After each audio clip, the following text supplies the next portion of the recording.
वो जिंदा रहते हैं तब तक। और उसके बाद एक जो नियमित सेना के जवान होते हैं, एक सैनिक की शहादत पर दिए जाने वाले 75 लाख रुपए का उसको इंश्योरेंस मिलता है। नियमित सेना के जवान को 55 लाख रुपए का एक्स ग्रेसिया अमाउंट की राशि मिलती है, अग्निवीर को नहीं मिलता। मेडिकल फैसिलिटी मिलती है, जैसा कि मैंने बताया कि उनको नहीं मिलता, इनको मिलती है। एक सीएसटी फैसिलिटी मिलती है, जो डिफेंस की स्पेशल फैसिलिटी होती है। सभी तरह के मिलिट्री बेनिफिट जो सरकार कभी भी अनाउंस करती है वो मिलता है।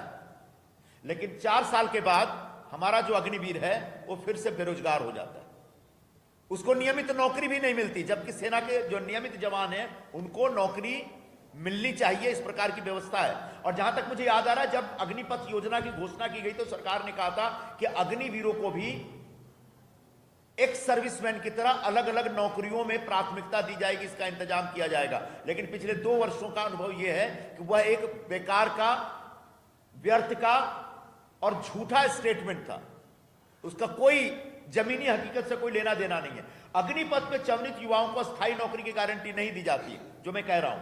पहली नियुक्तियों को खारिज कर दिया जाना, अग्निपथ के आने के बाद पूर्व की भर्ती। अब इसी विषय से जुड़ा एक दूसरा खतरनाक विषय, जब 2 साल पहले अग्निपथ योजना आई तो ठीक उसके पहले 1 साल में लगभग 1.5 लाख लोगों की नियुक्ति हो चुकी थी। 1.5 लाख नौजवानों का सिलेक्शन हो गया था आर्मी के लिए, उनका सिलेक्शन हो गया था, अब उनकी पोस्टिंग होनी थी। वो बेचारे सारे के सारे नौजवान पोस्टिंग के लिए इंतजार कर रहे थे, तब तक सरकार ने अग्निपथ योजना लागू कर दी। तब से लेकर आज तक वो 1.5 लाख नौजवान जो सिलेक्टेड आर्मी के जवान हैं, अपने अपॉइंटमेंट के लिए, नियुक्ति के लिए इंतजार कर रहे हैं। बिल्कुल उसी तरीके से एक दूसरा विषय है, 50 लाख वाला निकालिएगा। दूसरा विषय है, इसी से जुड़ा एक विषय, कि जब 1.5 लाख लोगों का सिलेक्शन हुआ था, उसके पहले 2020-21 में देश भर में केवल 97 भर्तियां आयोजित की गई थी, और उन 97 भर्तियों में 50 लाख नौजवानों ने निवेदन किया, आवेदन भरा।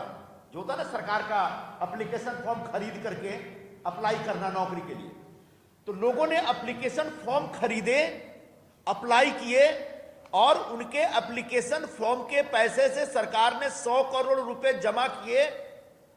लेकिन आज तक उनके एप्लीकेशन के ऊपर कोई एक्शन नहीं लिया गया है। उन नौजवानों की भर्ती की कोई प्रक्रिया शुरू नहीं हुई है। सेना के साथ यह खिलवाड़ मोदी सरकार इस देश में सरेआम कर रही है, यह हम आपको बताने के लिए यहां पर उपस्थित हैं।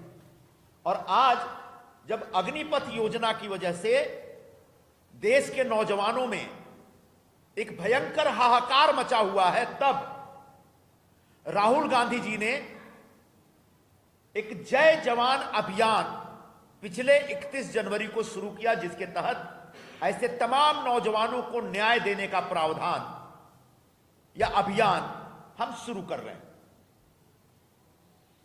भारतीय राष्ट्रीय कांग्रेस ने 31 जनवरी 2024 को बिहार में राहुल गांधी द्वारा शुरू किए गए एक राष्ट्रव्यापी अभियान जय जवान अन्याय के विरुद्ध न्याय के युद्ध, अन्याय के विरुद्ध न्याय का युद्ध के माध्यम से युवा न्याय सुनिश्चित करने का अभियान शुरू किया है।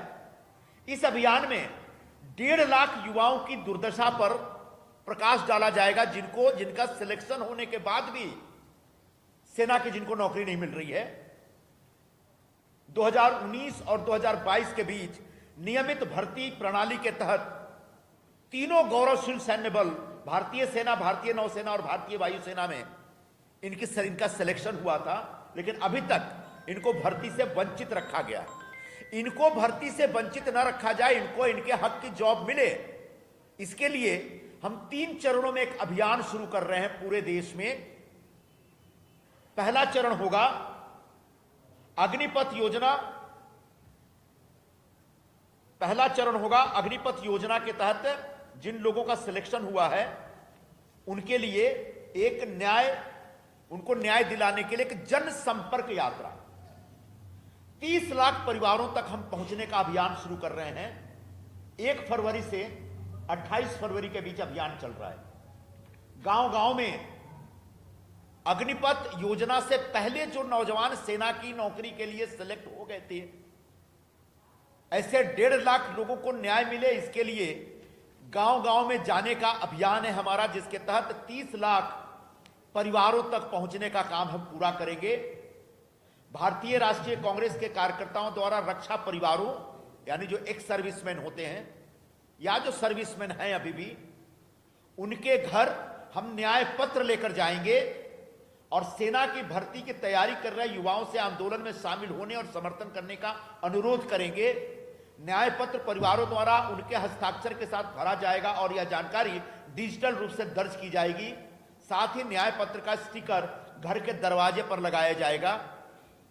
चरण 2 जो दूसरा चरण होगा, उसके तहत हम सत्याग्रह देने वाले हैं, सत्याग्रह करने वाले हैं, क्योंकि सरकार अब हमारी बात सुन नहीं रही है। जब से अग्निपथ योजना शुरू हुई, जब से अग्निवीर नाम का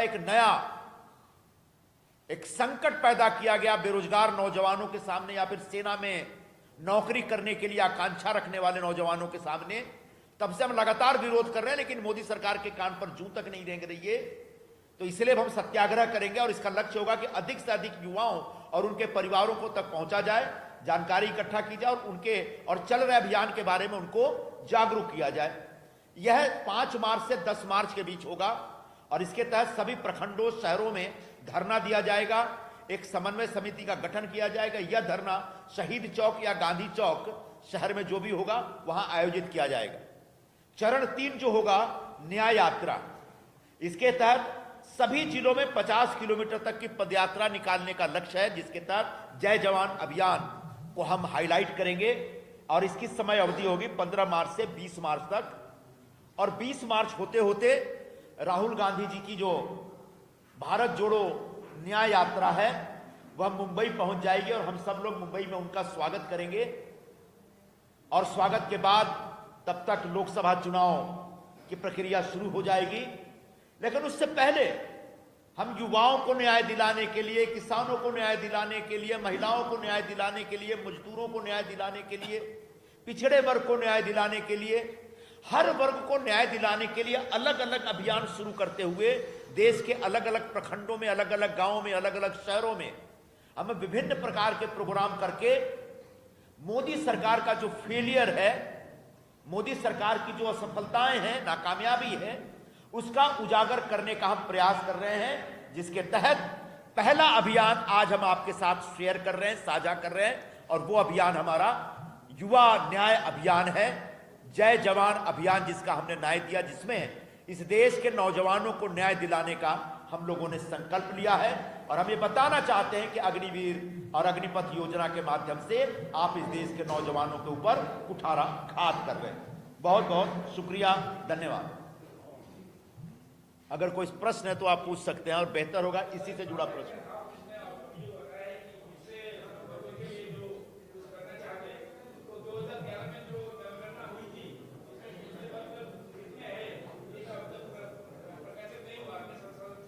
2011 में जो हम लोगों ने जनगणना की थी, जो कि जातीय जनगणना थी, उसकी रिपोर्ट मोदी सरकार के पास पिछले 10 वर्षों से पड़ी है।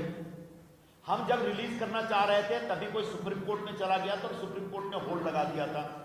उसके बाद से 10 साल हो गए मोदी सरकार को आए, आज तक वो सुप्रीम कोर्ट में जाकर के उस स्टे को हटवा नहीं रहे हैं, बल्कि ऊपर से इन्होंने कह दिया कि हमारी ऐसी कोई मंशा नहीं है उसको रिलीज करने की। तो जो ओनस है वो हम पे नहीं है, मोदी सरकार पे है।